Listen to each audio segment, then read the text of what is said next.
Indonesia terus menerima pasokan vaksin dari luar negeri, mulai dari vaksin Sinovac, AstraZeneca, Moderna hingga vaksin berjenis Pfizer.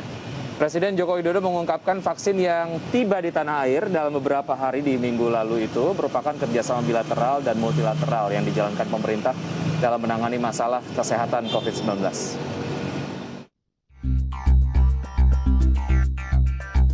Vaksin-vaksin COVID-19 berjenis Sinovac dari China, vaksin AstraZeneca bantuan dari Belanda, hingga vaksin berjenis Pfizer sebanyak 1,5 juta dosis telah diterima Indonesia dalam kebutuhan penyediaan vaksin dalam rangka pencapaian herd immunity atau kekebalan kelompok masyarakat Indonesia.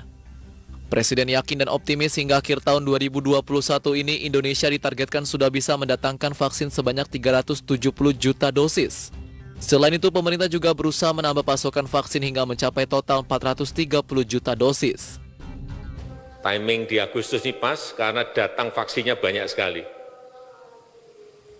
72 juta, kemudian bulan depan 70 juta, yang biasanya itu sebulan hanya 8 juta, 10 juta. Selama 7 bulan kita hanya dapat 68 juta.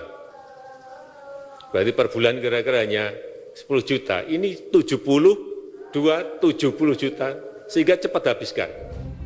Sementara jika tidak ada halangan, sesuai komitmen dengan sejumlah pihak, pemerintah sudah mendatangkan sekitar 370 juta dosis. Ratusan juta vaksin tersebut untuk memvaksinasi lebih dari 200 juta warga untuk 2 dosis per orang hingga akhir tahun. Dari Jakarta, Tim Liputan, IDEX Channel.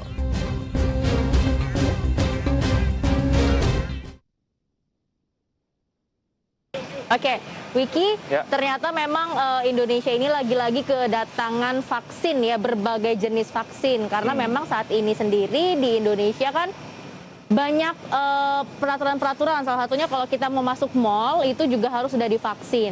Makan di warteg ya kan Wiki harus sudah divaksin. Jadi memang pemerintah dari sisi penyediaan vaksinnya ini juga harus lebih dimasifkan, lebih dibanyakin lagi tentunya Wiki. Betul. Dengan adanya bantuan ini mudah-mudahan dapat mempercepat vaksinasi dan tentu saja dari masyarakatnya harus juga proaktif untuk mengetahui kira-kira titik-titik mana aja di lokasi tempat Anda berada saat ini gitu ya, yang kemudian mengadakan vaksinasi gitu supaya herd immunity-nya cepat terbentuk. Oke, Ya. pokoknya